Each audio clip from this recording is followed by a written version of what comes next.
Every thread on your body likely traces back to one of these specific cities. From Surat to Istanbul, we are uncovering the industrial giants that produce over half the world's clothing. Let's dive into the map of global textiles. While fashion brands are in Paris or New York, the actual manufacturing happens in massive industrial clusters known as textile cities. First look at Surat in India. It holds the title of the world's diamond capital, but is also a powerhouse for synthetic fabrics and yarn, handling a massive percentage of India's total textile exports. Crossing to Turkey, Istanbul acts as the primary export hub.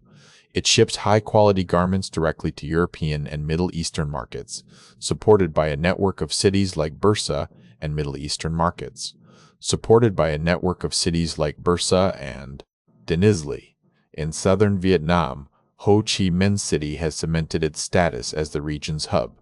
With advanced infrastructure and skilled labor, it plays a vital role in Vietnam's position as a global garment powerhouse. These cities don't just make clothes, they drive entire national economies. In India, this sector is one of the oldest and most significant, while Turkey and Vietnam rely on these export-oriented zones for foreign revenue. The next time you wear a shirt or pants, remember the specific city that made it. Whether it's Tirupur for knitwear or Ahmedabad for cotton, geography is destiny in the fashion industry. Now that you know where your clothes come from, what country do you think produces the highest quality denim? Let me know in the comments and subscribe for more deep dives into global industry.